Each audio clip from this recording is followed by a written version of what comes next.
Selamat datang dalam video pembelajaran mata kuliah akuntansi biaya. Nah, untuk pembahasan kali ini kita masuk di bab 8, yaitu departementalisasi biaya overhead pabrik atau BOP.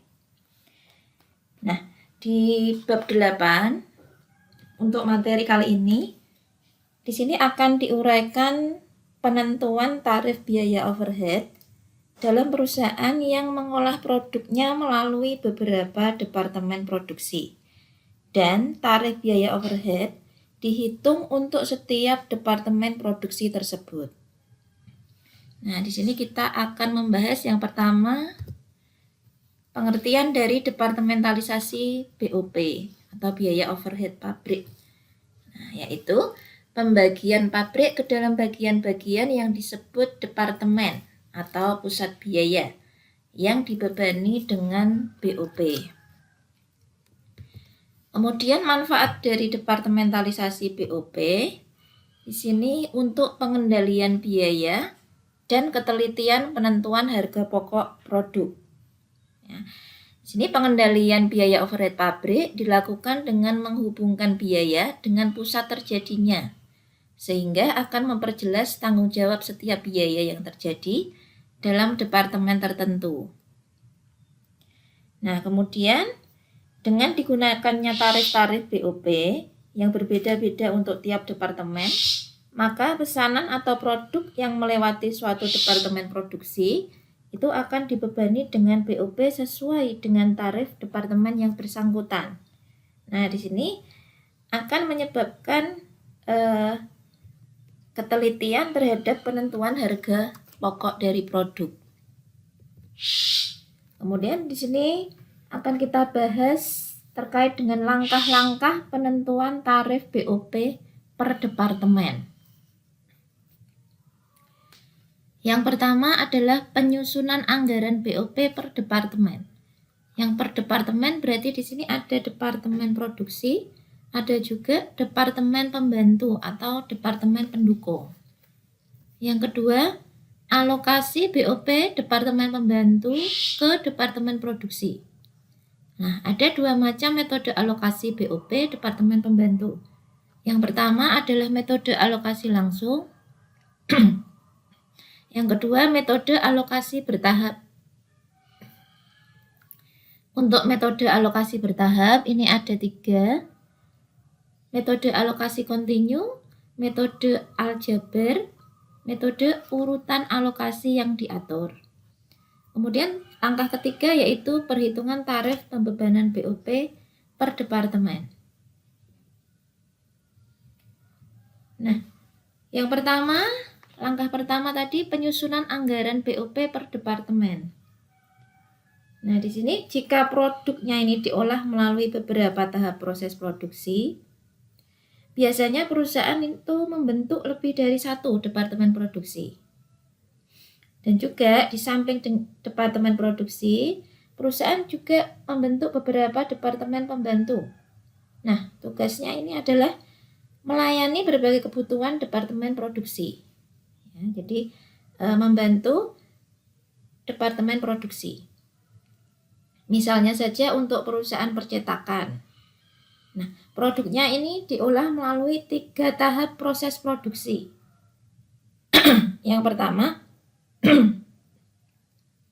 tahap pengesetan, kemudian tahap pencetakan, kemudian tahap penjilidan. Ya, maka perusahaan percetakan ini biasanya membentuk 3 departemen produksi, yaitu departemen pengesetan, departemen cetak, dan departemen penjilidan. Selain itu, ada departemen pembantu. Misalnya, departemen reparasi dan pemeliharaan, kemudian departemen pembangkit listrik, kemudian ada departemen gudang. Nah, jadi BOP ini tidak hanya terdiri dari biaya produksi selain bahan baku dan juga BTKL yang terjadi di berbagai departemen produksi, tapi juga meliputi biaya-biaya yang terjadi di beberapa departemen pembantu. Nah, di mana departemen pembantu ini menyediakan jasa untuk kepentingan departemen produksi. Nah, kemudian dalam perhitungan tarif BOP per departemen produksi, kita juga harus memperhitungkan BOP departemen pembantu. Ya, jadi kita akan mengalokasikan biaya overhead departemen pembantu ke departemen produksi yang memakai manfaatnya atau yang menikmati manfaat dari departemen pembantu. Langkah pertama dalam perhitungan tarif BOP per departemen produksi yaitu menyusun anggaran BOP departemen produksi dan departemen pembantu. Nah, di sini penyusunan anggaran BOP per departemen dibagi menjadi 4 tahap. Ya, jadi ada 4 tahap. Yang pertama, penaksiran BOP langsung departemen atas dasar kapasitas yang direncanakan untuk tahun anggaran. Ya, berarti kita menaksir biaya overhead pabrik langsung. Ya, yang termasuk BOP langsung itu apa saja, kemudian nominalnya berapa. Kemudian penaksiran BOP tidak langsung departemen. Ya, berarti yang termasuk BOP tidak langsung itu apa saja, biayanya, kemudian nominalnya berapa. Kemudian distribusi BOP tidak langsung departemen ke departemen-departemen yang menikmati manfaatnya. Ya, kemudian jumlah BOP tidak langsung ini dialokasikan ke departemen yang menikmati manfaatnya. Kemudian menjumlah BOP per departemen. Ya, baik BOP langsung maupun BOP tidak langsung untuk mendapatkan anggaran BOP per departemen. Jadi dijumlahkan tadi ya. Total BOP langsung dan tidak langsung itu dijumlahkan per departemen. Nah, kemudian langkah kedua yaitu alokasi BOP departemen pembantu ke departemen produksi. Jadi biaya overhead pabrik dari departemen pembantu ini akan dialokasikan ke masing-masing departemen produksi yang tadi ya memperoleh manfaat dari departemen pembantu.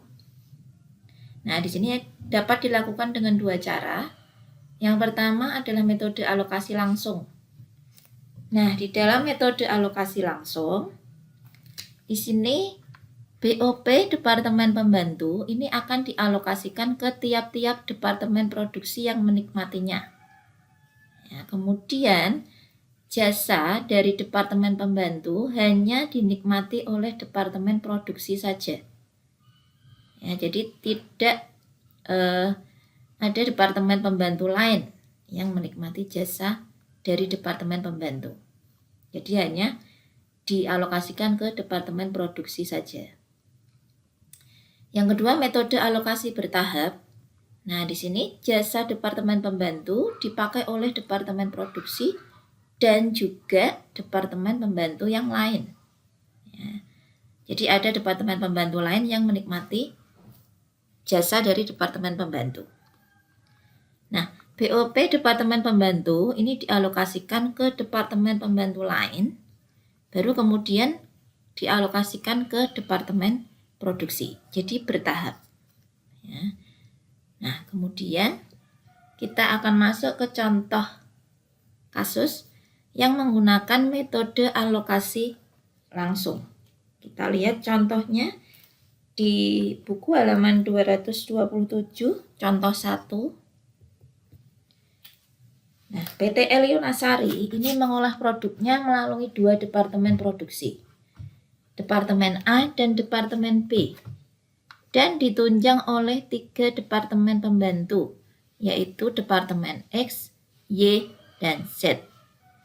Nah, kemudian anggaran BOP per departemen untuk tahun 2000X1 tampak dalam gambar 8.1. Nah, ini sudah masuk ke langkah yang pertama ya, penyusunan anggaran BOP per departemen. Ini masuk di langkah pertama tadi. Nah, di langkah pertama tadi, yang pertama kita menaksir BOP langsung, departemennya apa saja, kemudian jumlahnya berapa. Nah, di sini sudah ada ya. BOP langsung departemen ini ada biaya bahan penolong, bahan bakar, sampai biaya reparasi dan pemeliharaan mesin. Jumlahnya ada di sini. Nah, kemudian alokasinya dari misalnya bahan penolong. Di sini dalam ribuan rupiah. Misalnya biaya bahan penolong ini berarti 1.450.000. Nah, ini dialokasikan ya, departemen produksi ini sebesar yang A 550.000, departemen produksi B ini biaya bahan penolongnya 750.000, departemen pembantu X 50.000, Y 75.000, Z 25.000. Nah, untuk yang bahan bakar dan biaya lainnya ini sama ya, jumlahnya sudah ada, kemudian alokasinya. Kemudian jumlah BOP langsung departemen. Nah, ini ada jumlahnya di total. Nah, kemudian yang kedua penaksiran BOP tidak langsung departemen. Nah, ini ya. Biaya depresiasi gedung, biaya asuransi gedung. Jumlahnya ada. Nah, kemudian di sini ada tanda bintang. Nah, dari misalnya biaya depresiasi gedung ada 400.000. Nah, 400.000 ini dialokasikan ke masing-masing departemen produksi dan departemen pembantu. Di sini ada persentase. Nah, persentase di sini kita lihat dapatnya dari mana? Yaitu dari gambar 8.2, yaitu dasar distribusi BOP tidak langsung departemen. Ya, jadi di sini didistribusikan ke departemen-departemen yang menikmati manfaatnya. Ini kolom A, itu atas dasar perbandingan luas lantai. Kolom B.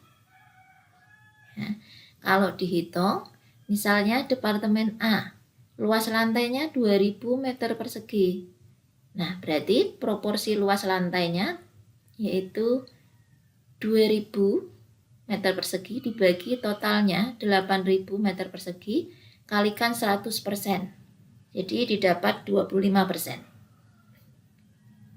Nah, 25% ini untuk dasar pendistribusian tadi ya. Ya, dari biaya overhead tidak langsung. Nah, 25%. Departemen B 30%, X, Y, Z. Ya, totalnya 100%. Nah, misalnya departemen A 25%.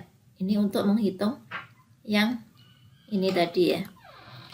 Biaya depresiasi gedung berarti 25% kalikan 400, ini jumlahnya.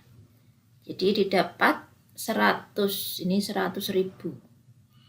Ya. Kemudian departemen B, X, Y, Z sesuai dengan persentase yang sudah dihitung di gambar 8.2 tadi. Begitu juga dengan biaya asuransi gedung, sama ya. Persentasenya berapa kalikan jumlah BOP-nya. Kemudian kalau sudah ditotal, jumlah biaya overhead tidak langsung departemen. Nah, ini ditotal, sudah ketemu. Nah, kemudian tadi langkah yang keempat ya, jumlah BOP-nya ditotalkan. BOP langsung maupun BOP tidak langsung ditotal. Ya. Jadi misalnya untuk departemen produksi A, ini BOP langsungnya 1.950.000 ditambah 225.000. Jadi total BOP-nya 2.175.000. Ya. Sudah ditotal semua. Nah, kemudian untuk penyusunan anggaran BOP berarti sudah jadi. Ya. Kemudian langkah yang kedua tadi adalah alokasi ya. Sebelum ke alokasi, alokasi jasa departemen pembantu ke departemen produksi. Nah, untuk alokasinya di sini ada taksiran pemakaian jasa departemen pembantu oleh departemen produksi di gambar 8.3. Nah, di sini ada PT Lunasari, taksiran jasa departemen pembantu yang dipakai oleh departemen produksi. Ini departemen pembantunya. Ya, silakan yang di buku kalau masih kurang sama bisa diganti ya. Departemen pembantu Z dulu, Z baru X. Ya. Kemudian misalnya di sini departemen produksi A 75%. Nah, berarti di sini Departemen Produksi A ini jasa Departemen Pembantu yang dipakai oleh Departemen A ini 75%. Ya, berarti di sini Departemen Pembantu Z ini memberikan jasa 75% untuk Departemen Produksi A. Atau dengan nama lain, Departemen Produksi A ini menerima jasa sebesar 75% dari Departemen Pembantu Z. Ya, atau memakai jasa atau menerima jasa sebesar 75% dari Departemen Pembantu Z. Kemudian untuk Departemen Produksi B, ini dia menerima jasa atau memakai jasa dari Departemen Pembantu Z sebesar 25%. Jadi kalau di total 100%. Kemudian Departemen Pembantu Y. Ya, ini memberikan jasa ke Departemen Produksi A sebesar 45%. Ke Departemen B 55%.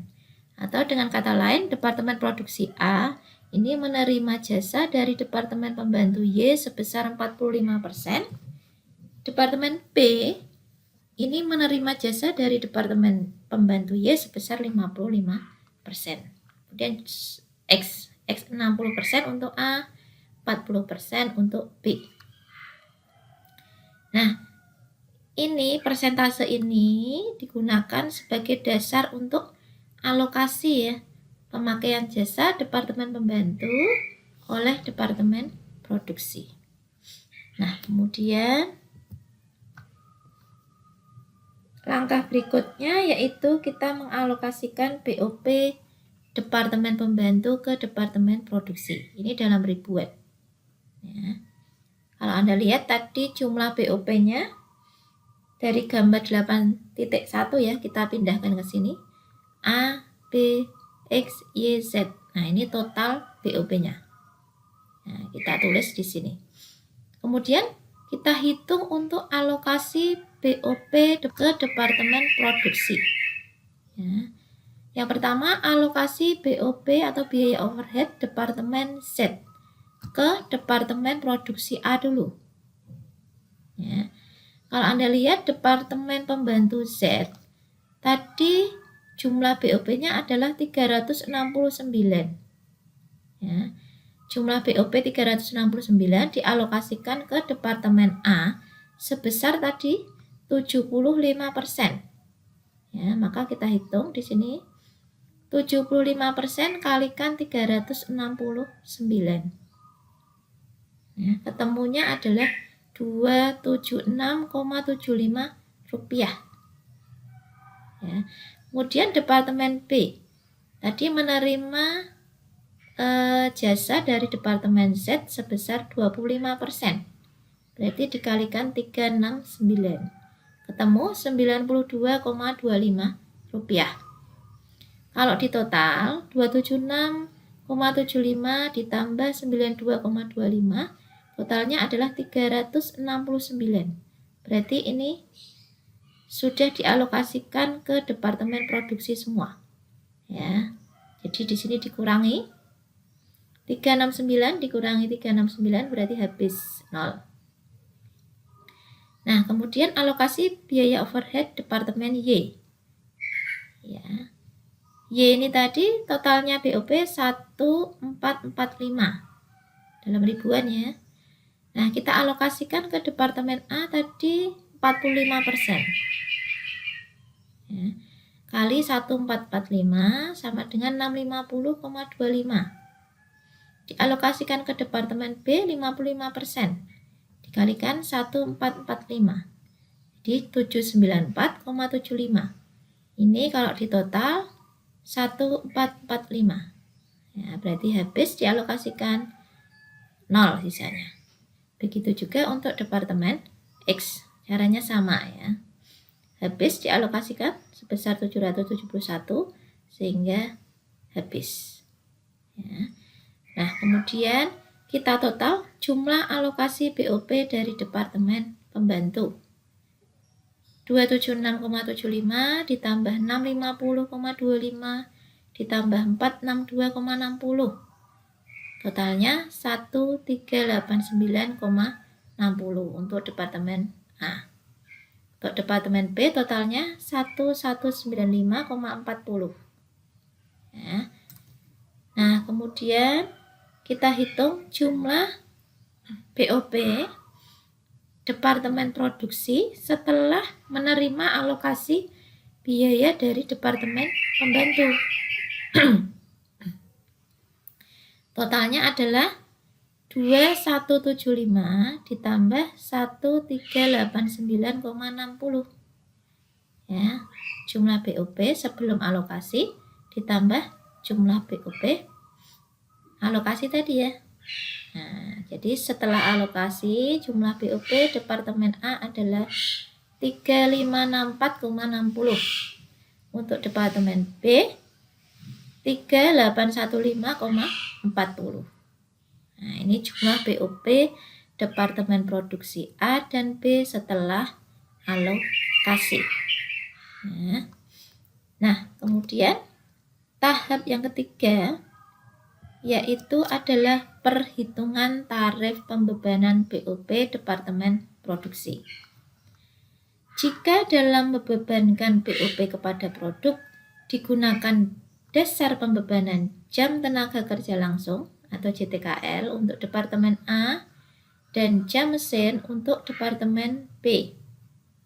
Nah, untuk tahun 2021, Departemen A akan dioperasikan pada kapasitas normal 50.000 JTKL dan Departemen B pada kapasitas normal 25.000 jam mesin. Nah, Anda diminta untuk menghitung berapa tarif pembebanan BOP per Departemen Produksi. Jadi Anda diminta menghitung tarif pembebanan BOP Departemen A dan Departemen B. Nah, kita hitung untuk tarif pembebanan BOP Departemen A berarti 3.564.600 dibagi tadi ya 50.000 jam tenaga kerja langsung. Jadi ketemu tarif BOP-nya Rp71,29. 3.564.600 ini diperoleh dari tadi ya BOP setelah alokasi tadi. Nah, ini untuk Departemen A. Ini kalau dalam ribuan kan berarti 3.564.600. Oke. Ini ya. Kemudian tarif pembebanan BOP Departemen B 3.815.400 dibagi 25.000 jam mesin. Ketemunya Rp152,62. Nah, 3.815.400 berarti ini adalah BOP setelah alokasi dari Departemen Produksi B. Kalau kita lihat tadi di sini tadi ya, alokasi ya. Di sini Departemen Produksi B ini ketemunya 3.815.400. Nah, kita tulis di sini. Ya, jadi sudah ketemu tarif pembebanan BOP Departemen A dan juga tarif pembebanan BOP Departemen B. Ya, jadi sampai di situ untuk penentuan tarif BOP per Departemen Produksi. Seperti itu ya, jadi contohnya. Nah, untuk pembahasan metode yang kedua tadi metode alokasi bertahap ya, akan kita bahas di sesi selanjutnya. Terima kasih.